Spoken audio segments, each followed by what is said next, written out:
Push me, and then just touch me, till I can get my satisfaction.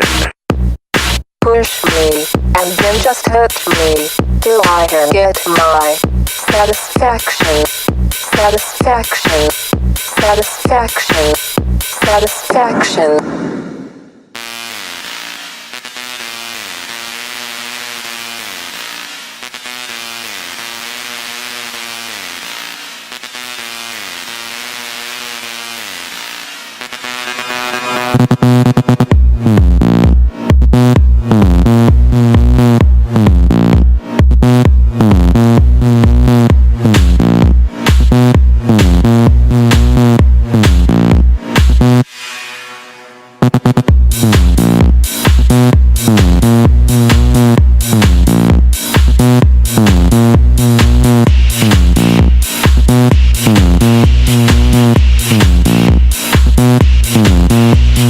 Push me, and then just touch me, till I can get my satisfaction.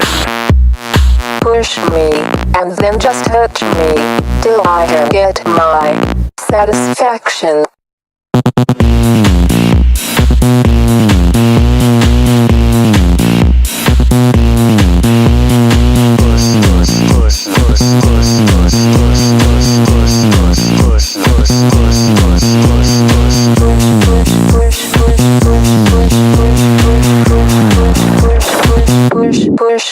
Push.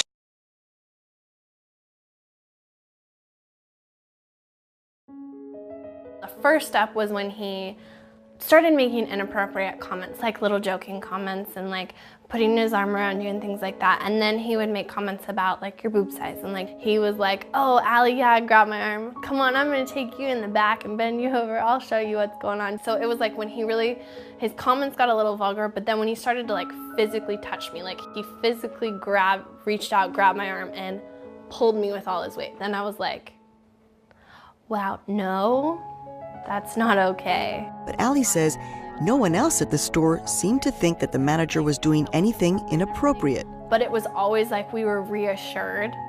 That's just his behavior. That's just how he acts. It was just a joke. I was like, I don't think that's the way things are supposed to go, but I'm not, I didn't know enough about the way it works, so I was like, okay.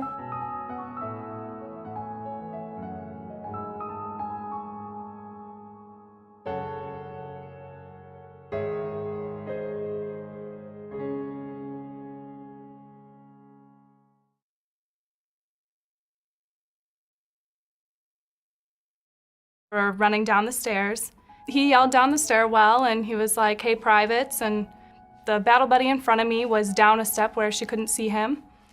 And as he was talking to her, he was making kissing and winking faces at me. And so that would have been my first red flag. I was out on the firing range and this same drill sergeant came around, and as he cleared my weapon, he was asking me if I would let him have sex with me or if there was anybody in the barracks that he could. I said, no. He had kind of cornered me, and he knew what he could do where other privates wouldn't see from the bay.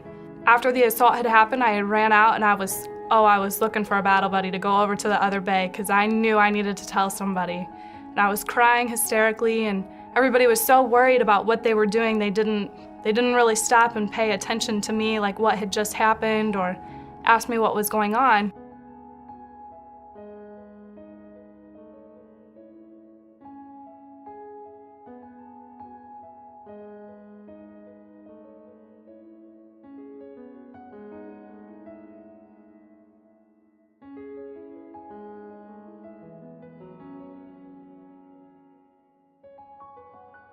I had so much confidence in the Army. I'd give my life for the Army.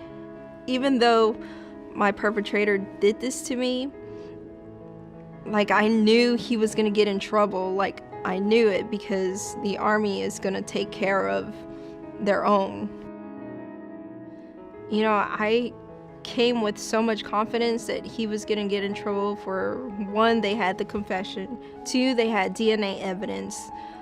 I even had an airplane ticket sending me back to Afghanistan the very next day.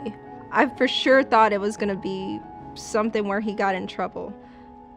And I was just floored when they said acquitted.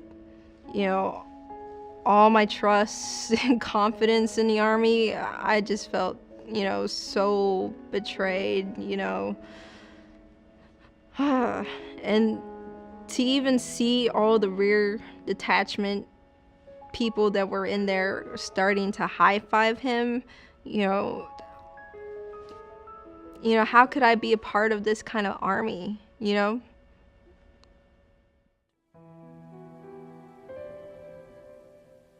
A lot of the nationalities you have that become nannies are very gentle culture. It's a very soft culture. So it really does affect their stress levels. You'll find a lot of them lose a lot of weight, not just because they've been food deprived, which is quite common, but also because of the stress levels, the really, really high stress levels and the lack of sleep. Also, a lot of them are expected to do certain favors for the family that are sexual favors. You find a lot of them have post-traumatic stress after all of this abuse.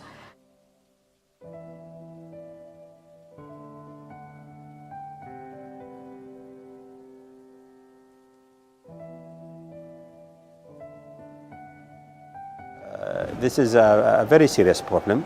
Sexual harassment. It's a concern, really, but it is not the main concern. I'm in the kitchen, I'm cooking. And this guy, 17 years old, he went to the kitchen.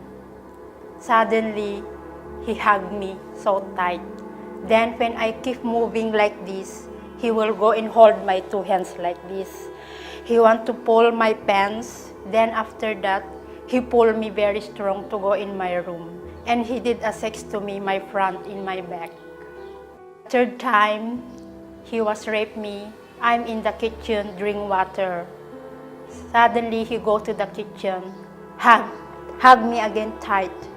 Then after that, he pulled me very strong to go in his room. Then he did a sex to me, my front in my back. He's using a condom. That's all.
Siempre hay hombres que molestan a las mujeres, siempre hay 2 o 3 en cada trabajo, no hay ningún trabajo donde tú no puedas ser molestada. Con acosos que me pide que tenga relaciones con él y que siempre me anda diciendo que tengo que hacer lo que él dice sin no perder mi trabajo.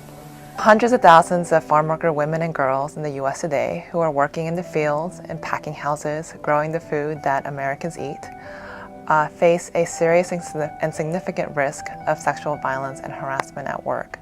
Perpetrators are supervisors, co-workers, employers, anyone who's in a position of power who knows that if he preys on a farm worker, she's very unlikely to report the abuse. Casi la mayoría de las mujeres que trabajamos en el campo no saben el inglés y muchas mujeres han sido molestadas por hombres, incluso por los mismos